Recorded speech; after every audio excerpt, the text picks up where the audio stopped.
সম্মানিত দর্শক শ্রোতা, পরম সৃষ্টিকর্তা যিনি অসীম দয়ালু, শুরু করছি তার নামে। আজকের বিষয়, জামাত ইসলামের আমির তিনি প্রকাশ্যে বলেছেন চোখ রাঙ্গাবেন না। চোখ রাঙ্গালে তেমন ভালো হবে না।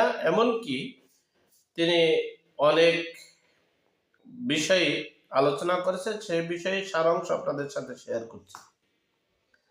দেখেন, এই জামাত ইসলাম তিনি তারা স্বাধীনতার পরাশক্তি, মানে স্বাধীনতার পরাজিত শক্তি।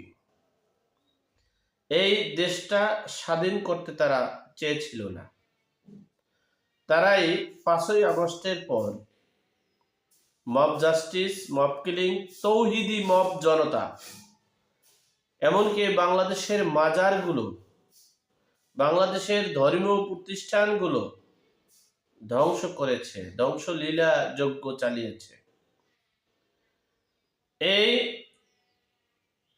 জামাত শিবির তাদের নিবন্ধন বাতিল, এখন পর্যন্ত নিবন্ধন বাতিল, তারা নিবন্ধন নেই। সেই জামাত শিবির প্রশাসন চালাচ্ছে, সেই জামাত শিবির মানে আইন চালাচ্ছে, সেই জামাত শিবির দেশে একটা বিশৃঙ্খলার সৃষ্টি করেছে।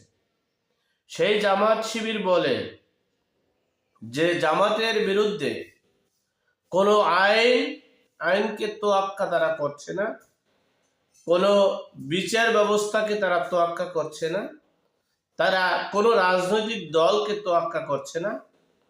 তারা বরাবরই বলতেছে আমরা 24 সালে স্বাধীন করেছি।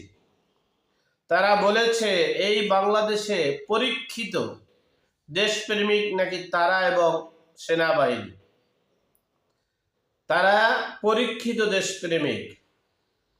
সেই জামাত ইসলাম বিএনপিকে উদ্দেশ্য করে বলছে যে আমাদের দিকে চোখ রাঙিয়ে তাকাবেন না, আমাদের কাছে পরীক্ষা চাইয়েন না।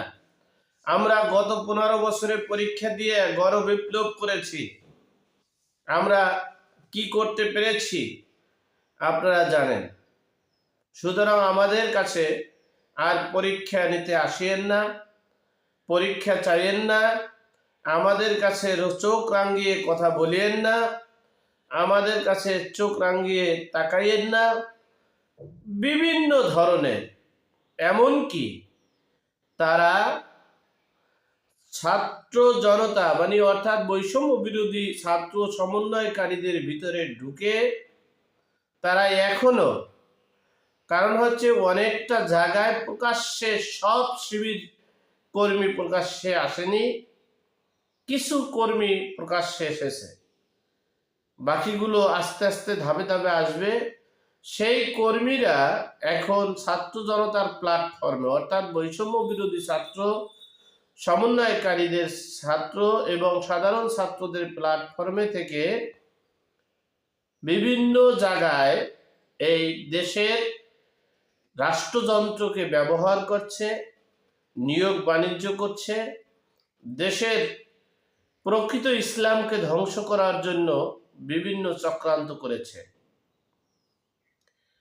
আপনারা দেখেন, এই যে জামাত ইসলামের নিবন্ধনের ব্যাপারে যে প্রেয়ার করেছে, এটা একটা আইনি প্রক্রিয়া, ইচ্ছা করলেই সবকিছু সম্ভব নয়। যেটা মনে করছিলেন, যেটা করেছিলেন যে ফাঁসির আসামিকে ছেড়ে দিয়েছেন, মামলাগুলো খারিজ করে দিয়েছেন।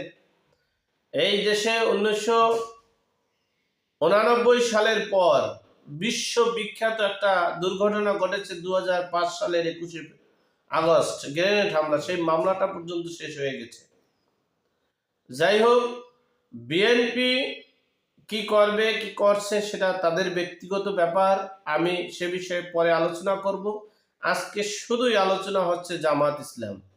যে জামাত ইসলামের নিবন্ধন নেই, যে জামাত ইসলামের বৈধতা নেই, সেই জামাত ইসলাম আওয়ামী লীগের রাজনীতি করতে দিচ্ছে না। আওয়ামী লীগ হরতাল ডাকছে, আর জামাত ইসলাম প্রতিবাদ স্বরূপ সারা বাংলাদেশে হরতাল ডাকছে।